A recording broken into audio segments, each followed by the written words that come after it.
Genesis 11, the Tower of Babel. The whole earth had one language and one speech.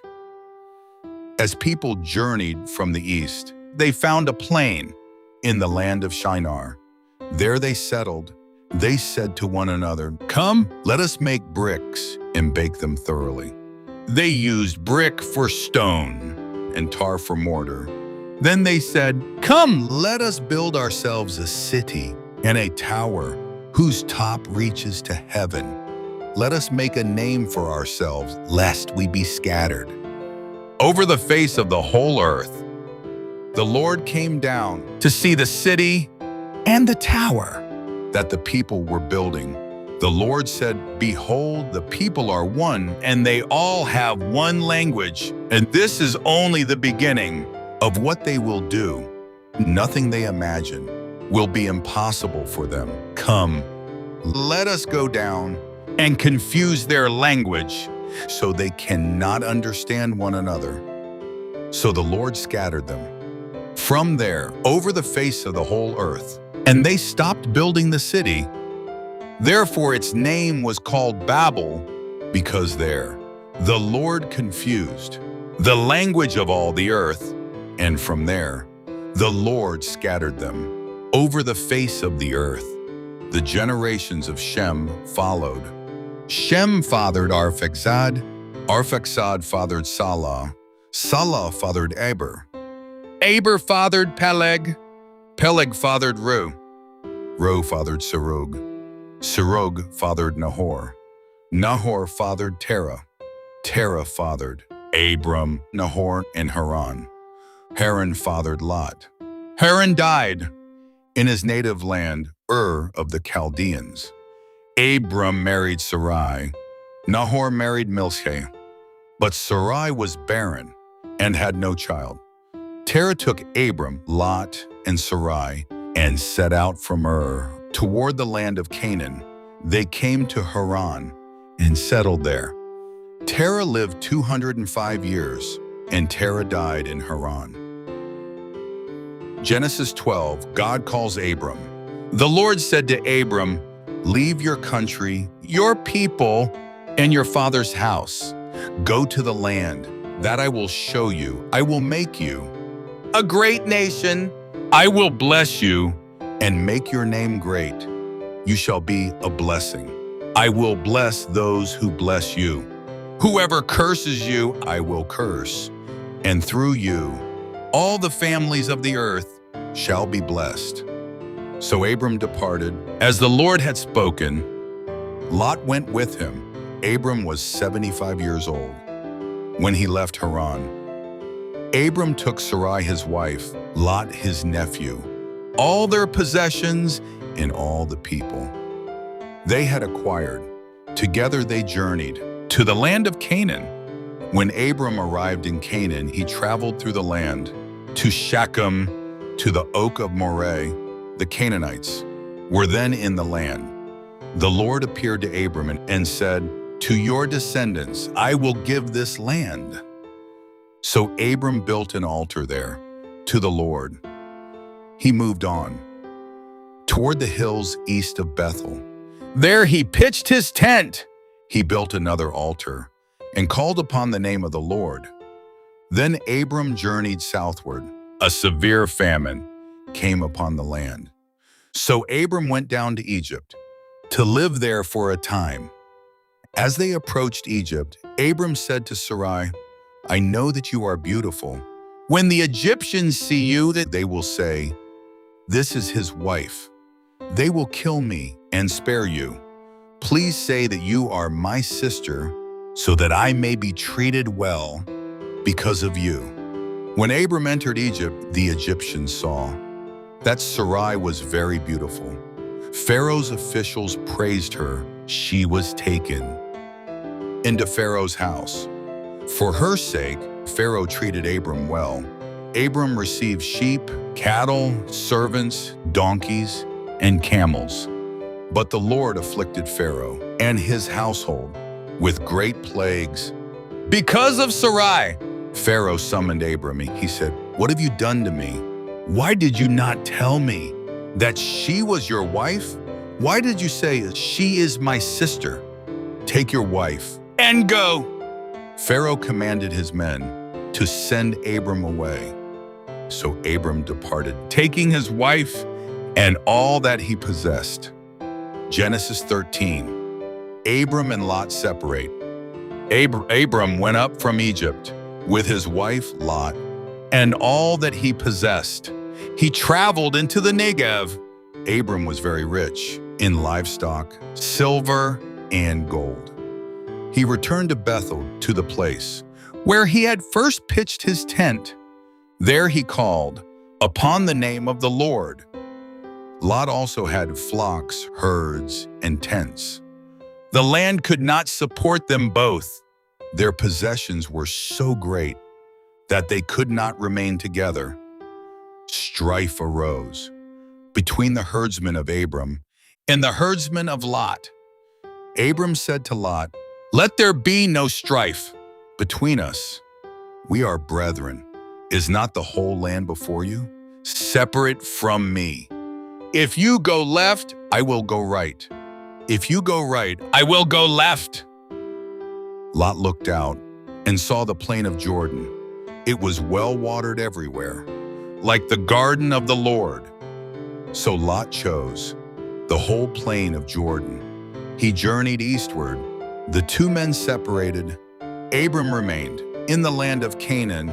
Lot settled among the cities of the plain and pitched his tent toward Sodom. Now the men of Sodom were exceedingly wicked before the Lord. After Lot had separated, the Lord said to Abram, "Lift up your eyes, look north, south, east, and west.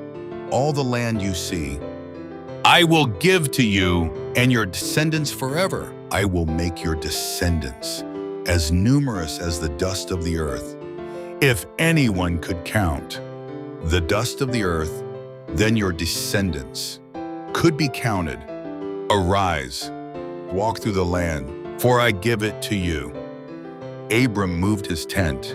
He settled by the oaks of Mamre in Hebron. There he built an altar to the Lord. Genesis 14. Abram rescues Lot. In those days, several kings went to war. The kings of Sodom, Gomorrah, Admah, Zeboim, and Zoar fought against Chedorlaomer, king of Elam, and his allies for 12 years. They had served Chedorlaomer. In the 13th year, they rebelled. In the 14th year, Chedorlaomer and his allies marched through the land, defeating many nations. Then the kings of the plain gathered for battle in the valley of Siddim. The battle was fierce. The kings of Sodom and Gomorrah fled. Many fell among the tar pits. The victors plundered Sodom and Gomorrah. They carried away their goods, their food, and their people. Lot, Abram's nephew, was taken captive. A survivor escaped and told Abram. Abram armed 318 trained servants born in his household. He pursued the invaders as far as Dan. By night, Abram divided his forces and attacked. He defeated them and pursued them. As far as Hobah, north of Damascus, Abram recovered everything. He brought back Lot, his possessions, the women, and all the people. After Abram's victory, the king of Sodom came out to meet him. Then Melchizedek, king of Salem, and priest of the Most High God, brought out bread and wine. He blessed Abram and said, "Blessed be Abram of the Most High God, possessor of heaven and earth. And blessed be the Most High God, who has delivered your enemies into your hand." Abram gave him a tenth of everything. The king of Sodom said, "Give me the people and keep the goods." But Abram replied, "I have lifted my hand to the Lord, the Most High God, possessor of heaven and earth. I will take nothing that belongs to you, not even a thread or a sandal strap. You shall never say, 'I made Abram rich.' Only let my allies take their portion And Abram honored the Lord for the victory. Genesis 15. The word of the Lord came to Abram in a vision. Fear not, Abram, I am thy shield and thy exceeding great reward. Abram said, What wilt thou give me, seeing I go childless? The Lord answered, He that shall come forth from thee shall be thine heir. God brought Abram outside. Look now toward heaven and count the stars, if thou be able. So shall thy seed be. Abram believed the Lord, and it was counted to him for righteousness. God promised Abram the land. Abram asked, How shall I know that I shall inherit it? The Lord instructed him to prepare a covenant sacrifice. As the sun went down, a deep sleep fell upon Abram. A great darkness came over him. God revealed the future. Thy descendants shall be strangers in a foreign land. They shall be afflicted 400 years. But afterward they shall come out with great substance.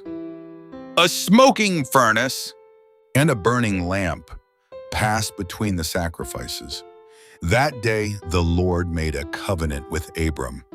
Unto thy seed have I given this land. Rishadoim. Genesis 16. Sarai had no children.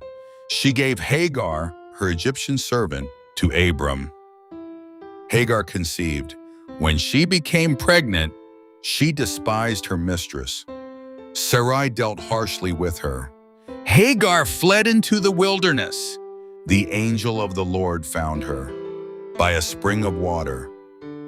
Hagar, where have you come from? Where are you going?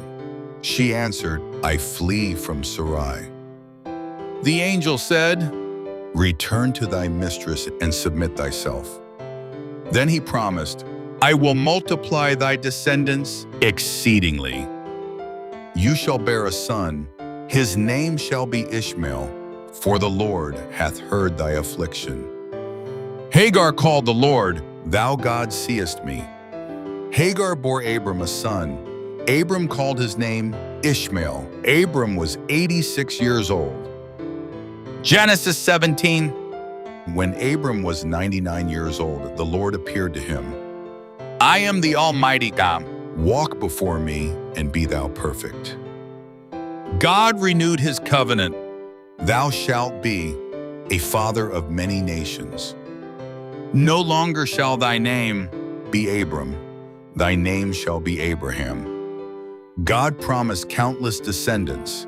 He established circumcision as the sign of the covenant. Every male was to be circumcised. God also changed Sarai's name. Sarah shall be her name. I will bless her. She shall bear thee a son. Abraham laughed. Shall a child be born unto him that is 100 years old? God answered, Sarah shall bear a son indeed, and thou shalt call his name Isaac. My covenant will I establish with Isaac. That very day Abraham obeyed. He circumcised himself, Ishmael, and every male in his household. Genesis 18. The Lord appeared to Abraham by the oaks of Mamre. 3 men stood nearby. Abraham ran to meet them. He welcomed them and prepared a meal. The visitors asked, Where is Sarah thy wife? Behold, she is in the tent. Then came the promise. Sarah shall have a son. Sarah heard and laughed within herself. She was old. Abraham was old. The Lord said, Why did Sarah laugh? Is anything too hard for the Lord? At the appointed time, Sarah shall have a son. Later, the visitors looked towards Sodom. The Lord revealed his plan to Abraham. The sin of Sodom and Gomorrah is very grievous. Abraham interceded. Will you destroy the righteous with the wicked? If 50 righteous are found, will you spare the city? The Lord said, I will spare it. Abraham continued, 45, 40, 30, 20, 10, Each time the Lord answered, "I will not destroy it." When the conversation ended, the Lord departed, and Abraham returned home. Genesis 19, the destruction of Sodom. Two angels arrive in Sodom. Lot welcomes them into his home and prepares a meal for them. The men of Sodom surround the house, demanding that Lot surrender his visitors. Lot pleads with the crowd not to act wickedly, but they turn against him and threaten violence. The angels pull Lot back inside and strike the attackers with blindness. The angels warn Lot, "Gather your family and leave, for the Lord will destroy this city."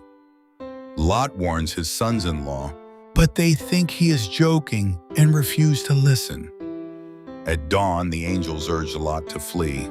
When he hesitates, they take him, his wife, and his daughters by the hand. "Escape for your life!" the angels command. Do not look back.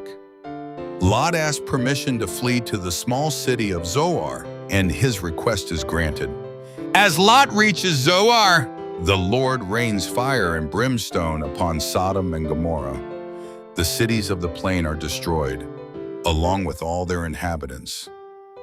Lot's wife looks back and becomes a pillar of salt. Abraham sees smoke rising from the land, like the smoke of a furnace. God remembers Abraham and delivers Lot from the destruction. Later, Lot and his daughters live in a cave in the mountains. Believing they have no future descendants, Lot's daughters devise a plan to preserve their family line. Both daughters bear sons by their father. The first son is named Moab, ancestor of the Moabites. The second son is named Ben-Ami, ancestor of the Ammonites. Genesis 20, Abraham and Abimelech. Abraham journeys to Gerar. Again he says of Sarah, "She is my sister." King Abimelech takes Sarah into his household. God appears to Abimelech in a dream. "The woman you have taken is a man's wife." Abimelech pleads his innocence, saying he was deceived. God confirms his integrity and says he prevented him from sinning. God commands, "Restore Abraham's wife. He is a prophet and will pray for you." Abimelech rises early and tells his servants what happened. He confronts Abraham. "Why have you done this to us?" Abraham explains that he feared for his life because he thought there was no fear of God in the land. Abimelech restores Sarah and gives gifts of livestock, servants, and silver. He invites Abraham to dwell anywhere in his land. Abraham prays for Abimelech and his household. God heals Abimelech's family, and the women are able to bear children again. For the Lord had closed their wombs because of Sarah, Abraham's wife.